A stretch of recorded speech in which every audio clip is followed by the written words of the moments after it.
Time now for sports news on the news at 10 with Kayode Ali-Modu.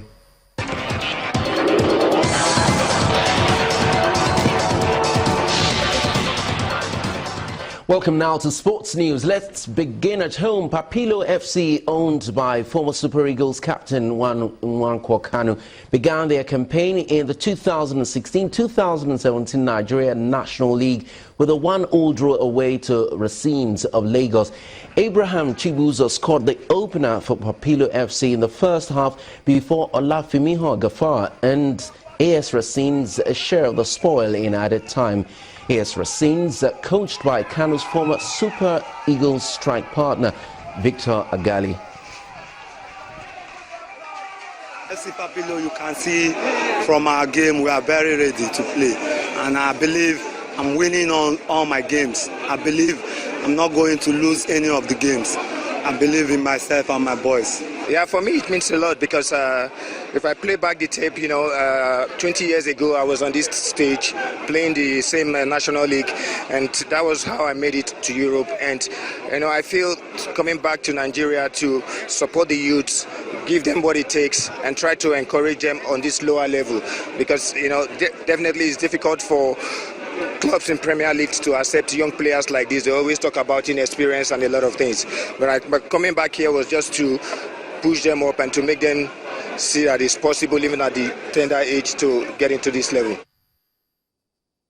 Well, way to go for the Nigerian ex-international. Rivers United have failed to make it to the group phase of the CAF Champions League after losing 4-0 to Sudanese club Al Merrikh. Rivers United took 3-goal advantage from the first leg to Sudan, but the 4 goals they conceded means that they lost the round of 32 fixture 4-3 on aggregate. By virtue of this result, Stanley Iguma's boys will now drop into the CAF Confederations Cup. They will play in a 2-legged playoff round with a winner entering the group phase of the CAF Confederations Cup. Enugu Rangers will host Egyptian club Zamalek tomorrow at the Nnamdi Azikiwe Stadium, hoping to overturn a 3-goal deficit from the first leg of the round of 32 fixture in the CAF Champions League. Coach Imama Amakwa and his team need to win by at least 3 unreplied goals to reach the money-spinning group stages. There have been some miraculous comebacks in club tournaments to suggest that Enugu Rangers can do the almost impossible, especially with the support of the local fans. The Flying Antelopes may have been thrown a lifeline in the form of an inquest by the Confederation of African Football over an alleged use of an ineligible player by Zamalek in the first leg in Cairo. In England, West Brom put a huge dent on Arsenal's chances of finishing in the top 4 of the English Premier League with a 3-1 victory over Gunners at the Hawthorns as pressure continues to mount on Arsenal manager Arsene Wenger. Crystal Palace beat Watford 1-0 courtesy of a Troy Deeney own goal in the 68th minute, while Everton hammered 10-man Hull City 4-0 at Goodison Park with goals from Enner Valencia, Dominic Calvert-Lewin and a brace from Belgian hitman Romelu Lukaku.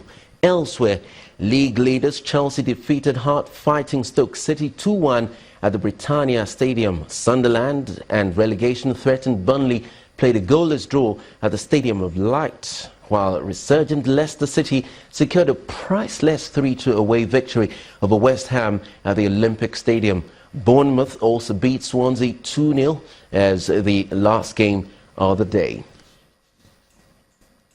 Well, that's it on sports news. Gimba Umar is back in just a moment. Stay with us.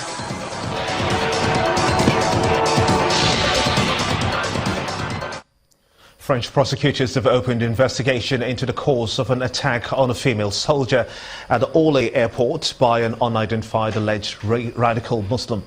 The incident forced evacuation of passengers at the busy airport and put security back on the spotlight as the country's presidential election campaign heats up. It was a sad day at the Orly airport, Paris, the second busiest in the country, as a man who had been on police watch list to be a radicalized Muslim tried to seize a gun from a female soldier on patrol. According to eyewitness reports, the attacker held the soldier by the neck and grabbed her gun. He was later killed by security forces in a shop at the airport's southern terminal, leaving passengers in confusion as they scampered for safety. French Interior Minister says the man is well known to police and intelligence services. A bomb sweep was carried out at the airport to ensure the dead attacker wasn't wearing any explosive belt or had any hidden explosive device within the scene, but nothing incriminating was found. This attack is coming weeks before France's presidential elections. France Defense Minister says this is the fourth time soldiers from Operation Sentinel will be attacked. The first was at Nice, then Valence, Le Louvre, and now Orly. Specifically, it is the female aviator who was attacked by the person who put her on the ground and tried to steal her weapon. She managed to resist, but her two comrades thought it was necessary, and they were right, to open fire to protect her and, above all, to protect all the public who were nearby. Earlier on Saturday, the same suspect was stopped at a checkpoint in northern Paris, but he escaped in a car allegedly stolen and later found abandoned in the southern suburbs. France's anti-terrorism prosecutors have begun investigation into the incident. It's unclear if the Orly attack and the shooting at a road check in the town are linked. Does this individual behave in a way that leads us to think that he could have a terrorist group around him? That is what the prosecutor is now searching for. Meanwhile, the country remains on high alert after attacks by Islamic militants in the last 2 years. China's Foreign Minister Wang Yi has appealed to the United States to remain cool-headed over North Korea's tensions. Mr. Yi made this known after hosting the U.S. Secretary of State Rex Tillerson. He said the situation is at a crossroads but must not be allowed to develop into a conflict.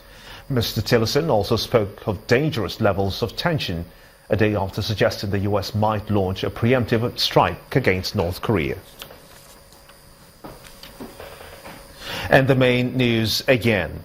The residents of Otodo Gbame community in Lagos today continue to count their losses following the demolition of their settlement in the riverine area of Lekki, allegedly by the Lagos state government. Also today, former President Goodluck Jonathan challenged political office holders to make meaningful impact in the lives of Nigerians. And that's how it's been on the news at 10 tonight. I want to thank you so much indeed for being a part of it. I am Gimba Umar. On behalf of everyone here, have a splendid week. Good night.